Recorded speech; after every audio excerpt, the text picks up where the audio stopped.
देखिए, आज शुक्रवार का दिन है। वाराणसी के श्री विद्या मठ से लेकर प्रयागराज हाईकोर्ट तक हलचल तेज है।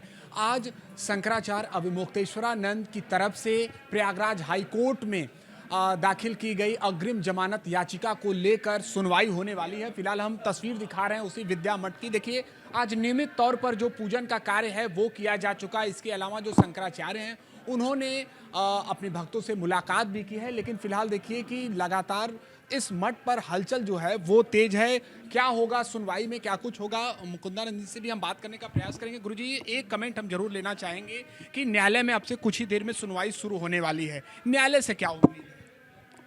ये न्यायालय से न्याय की ही उम्मीद होती है। निश्चित रूप से न्याय मिलेगा।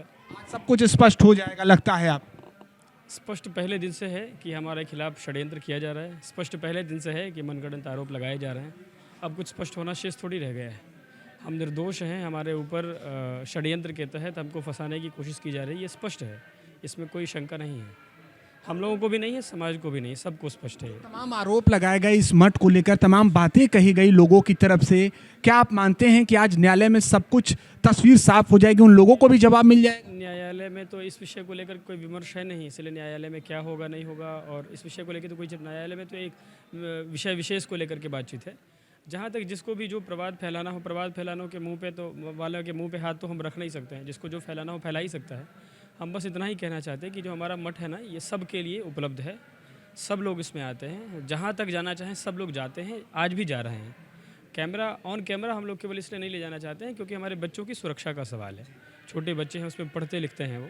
हम अपने मठ की रेकी कैमरा के माध्यम से करवा दें ताकि हमारे मठ के बच्चों को नुकसान हो जाए, ये हम नहीं चाहते क्योंकि उन बच्चों का भी अपना एक अस्तित्व है। उनके माता पिता ने हमारी जिम्मेदारी पर उनकी सुरक्षा के लिए, पढ़ने लिखने के लिए भेजा है। तो कैमरा इसलिए हम लोग अलाउ नहीं कर रहे हैं। बाकी जो चाहे, जब चाहे, जहाँ चाहे जाता रहा है और आगे भी जाने को तैयार है, कोई दिक्कत नहीं। सवाल, जो भी फैसला रहेगा वो स्वीकार होगा? ऐसा है ना कि इस विषय में हम क्या कह सकते हैं। स्वीकार अस्वीकार की जो पद्धति है, जो आएगा हम लोग पहले प्रतीक्षा कर लेते हैं। हम लोग अनुमान में नहीं जीते, वर्तमान में जीते हैं। भविष्य में भी और भूत में भी नहीं जीते। हमारे यहाँ चाणक्य नीति में ये बताया गया है कि गते शोको न कर्तव्य भविष्य नैव चिंतनम वर्तमाने न काले न वर्तयंती विचक्षणा है। इसका मतलब यह है कि जो बीत गया उसके लिए शोक नहीं करना, जो आने वाला है उसके लिए बहुत चिंता मत करना, वर्तमान को सुधारने की कोशिश, वर्तमान की प्रतीक्षा करो।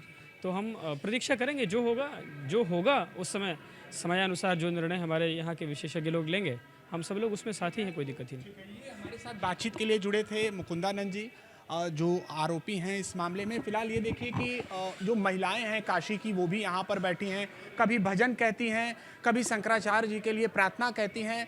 इसके अलावा ये भी उम्मीदें हैं कि आज न्यायालय से जो भी आदेश आए, जो भी निर्णय आए, वो सारी तस्वीर को साफ कर दे, ये सबसे बड़ी बात है। और आज एक बात और बता दें कि जिस तरह से नियमित तौर पर दैनिक पूजन का कार्य होता है मठ पर, उसे किया गया है। यहाँ पर ही शंकराचार्य अविमुक्तेश्वरानंद मठ पर पूजन का कार्य करते हैं। फिलहाल देखिए कि कुछ लोग अभी भी उनके सिंहासन के पास प्रतीक्षा में बैठे हुए हैं कि किस तरह से वो आए और उनका दर्शन प्राप्त हो। लेकिन सबसे बड़ी बात यह है कि नजर बनी हुई है प्रयागराज हाई कोर्ट में। हाँ, महिलाएं देखिए कि भजन भी कहती हैं। स्वाभाविक है कि जो उनका शंकराचार्य के प्रति श्रद्धा भाव है वो दिखता है। क्या उम्मीदें हैं आज दीदी आपके? आप एक तरीके से भावुक भी नजर आ रहे हैं। आज उम्मीदें क्या हैं? नारायण श्रीमन्नारायण नारायण भजन गा रहे हैं दीदी, आज क्या उम्मीदें हैं न्यायालय से?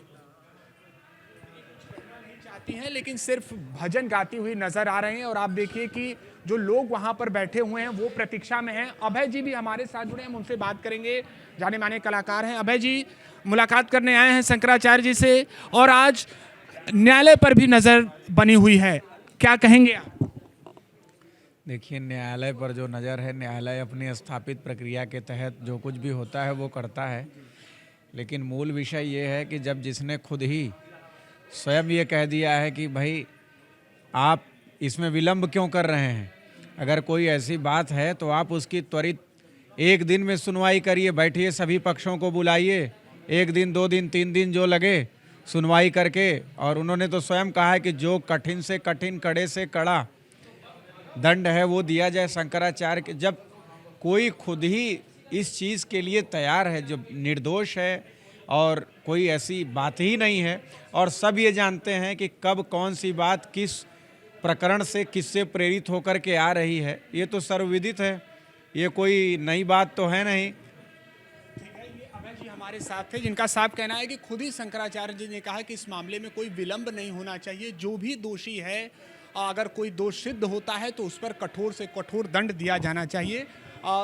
एक और तस्वीर हम आपको दिखा दें कि देखिए महिलाओं का यहाँ पर भजन जो है वो जारी है। एक श्रद्धा भाव है शंकराचार्य जी के लिए कि उनको किस तरह से इस मामले में आज हाई कोर्ट पूरा स्पष्ट कर दे कि क्या तस्वीर है, क्या सच्चाई है, ये सभी कुछ स्पष्ट हो जाए। तो फिलहाल हम आपको तस्वीर दिखा रहे थे वाराणसी के विद्या मठ की। अब देखना ये होगा कि आज हाई कोर्ट से क्या कुछ निर्णय स्पष्ट होता है। एबीपी न्यूज़ के लिए वाराणसी से निशांत चतुर्वेदी।